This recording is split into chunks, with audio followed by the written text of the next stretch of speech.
ubu manutse kwitangira novuga ibikorwa vya Manaac Burundi kuko kuri uyu wa gatanu dufise lancement officiel donc naje kuba ndafasha mu bikenewe vyihuta ubu nyene na cane nko kwandika ku bitambara n'ibindi.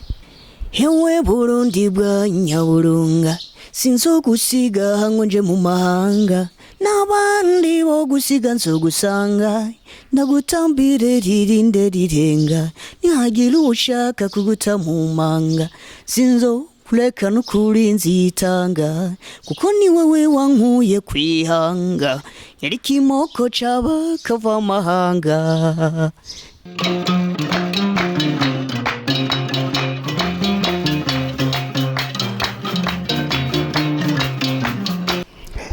Yes, bakunzi ba Manaac Burundi TV, nkuko mwamaze kuvyumva Ndayishimiye Emmanuel kuri micro, nyuma ya kamera haguma ari nyuma ya kamera akabari no kuri micro.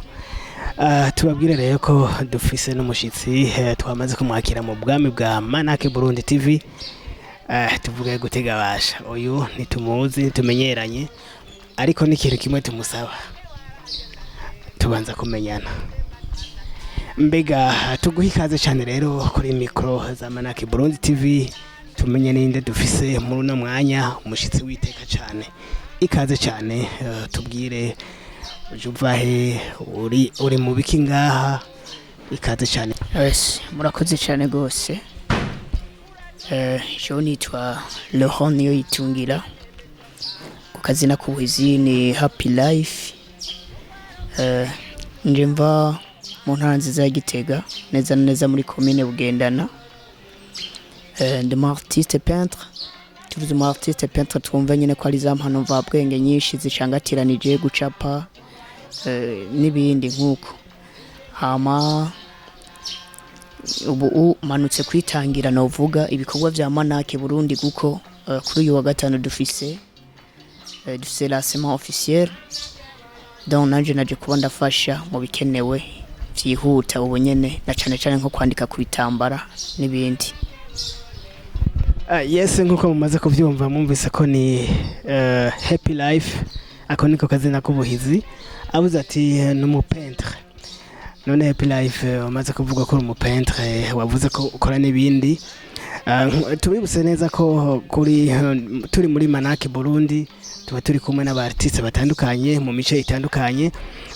Uyu ni umwe muri ya migwi mwumvise n'umupeintre, ariko yavuze ko hariho n'ibindi izindi mpano afise zitandukanye n'abatashoboye kuca azigaragaza, ariko none atari banga bashobora kuzigaragaza. Ashaka kutubwira iyindi mpano imwe canke zibiri muzo ufise ukunda cyane niyihe uce utwumvisha n'ivyo ari byo. Okay. Abenshi baranzi cyane gose, baranzi cyane kubijanye no kuririmba. Je ndi muririmbyi w'umurundi. Ndashobora kucangira ko gatoya nkacisha kwa capella. Hewe Burundi bwa Nyaburunga sinzogusiga hango nje mu mahanga n'abandi bo gusiga nzogusanga ndagutambire ririnde rirenga nihagira ushaka kuguta mu manga sinzo kureka n'ukuri nzitanga kuko ni wewe wankuye kwihanga yari kimoko caba kava amahanga. Yes, iyo niyo ndirimbo wamenye ko cyane. Happy Life turakumvise neza ko wikoze mu gahogo nta n'usubira kumenya ko ari wewe kabisa. Iyi ndirimbo utubwiye, iyi ndirimbo ucishe mu gahogo wayisohoye ryari? Iyo ndirimbo ncishije mu gahogo nayisohoye mu mwaka wa 2021 mu mpera. Ego ariko naragenda cisha henshi hashoboka nk'akarorero niyo nari naserukanye mwihiganwa nanje ndaririmba riherutse kuba mu mwaka uheze 2022. Ego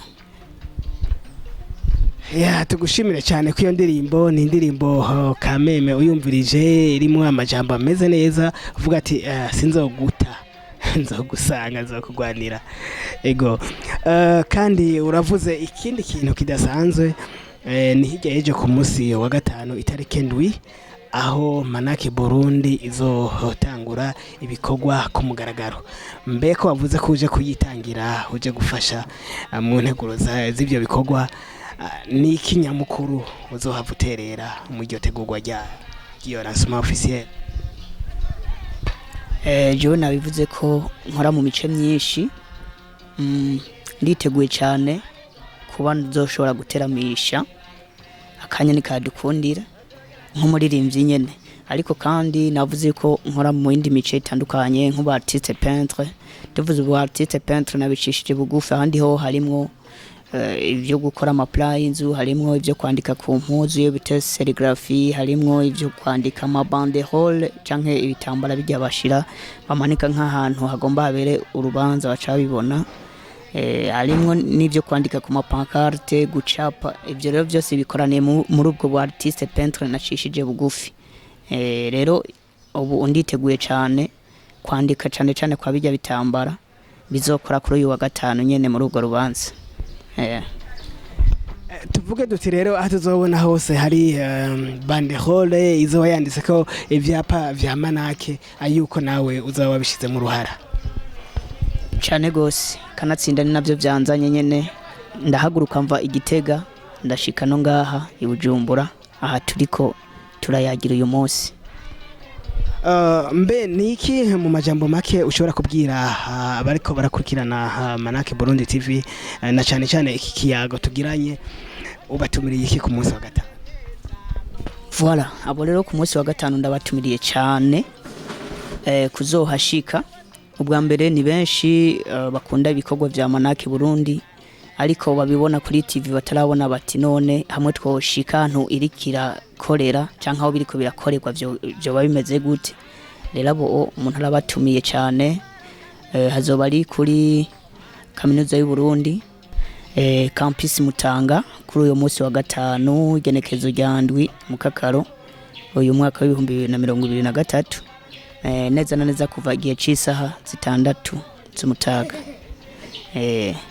Hama bibonere neza ukuntu bimeze. Hama ariko kandi ndatumirira nabo batarashika gukurikirana iyi TV ya Manaac Burundi, bakore hajye nyene kuri s'abonner canke subscribe mu Congereza, bagire commentaire y'ukuntu baba bariko barabona ibikorwa. Hama bazoba bariko baratera intege iyi TV nyene kugira ngo yongereze intege canke inguvu mu gushira ko ibikorwa byinshi mu vyikora. Bakore na partage kugira ngo bishikire benshi bashoboka. Yego.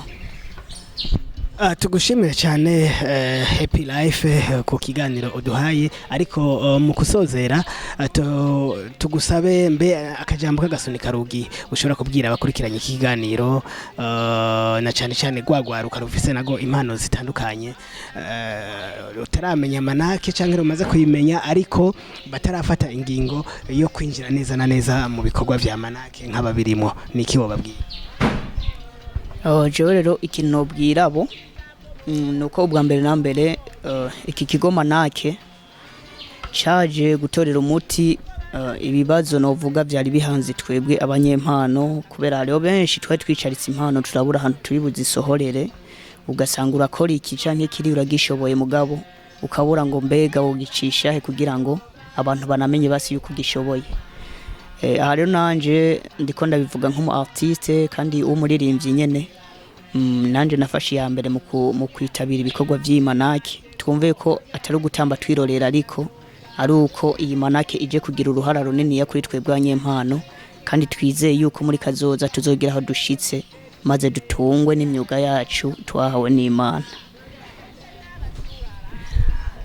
Tugushimire cyane Happy Life, mwumvise ko n'umuntu ni umunyempano, numwe mu mugwaruka ruhurikiye muri Manaac, ndetse nibaza neza ko ari no muco bita mu yindi migwi ndetse itandukanye y'abanyempano. Tubashimire rero mwebwe mukurikiranye kino kiganiro, ni mu gipartage mu gihereze abandi mubashe gukurikirana ibiganiro vya Manaac Burundi TV, kuko twiyemeje ari n'ihuriro ry'abanyamyuga mvabwenge kugira ngo duteze imbere impano zitandukanye. Ndashimiye Emmanuel mwari kumwe. Tubibutse kandi mu kurangiza yuko lancement officiel ni kuri uyu wa gatanu mwumvise ko yanabatumiriye no mutumire twari dufise kumutanga ni kaminuza y'u Burundi campus Mutanga isaha 6 z'umutaga hazoba hari ibirori bidasanzwe byo kugurura neza na neza ibikorwa vya Manaac Burundi. Turabatumiye rero cyane ntimuze musibe muze gukurikirana ivyo bikorwa umunyamwuga mvabwenge ahari atumira uwundi kugira ngo nawe azoza kumviriza ivyiza vya Manaac Burundi. Ndashimiye Emmanuel kuri mikoro mari kumwe turabaseze nawe utaha. Ciao ciao. Abegere akamara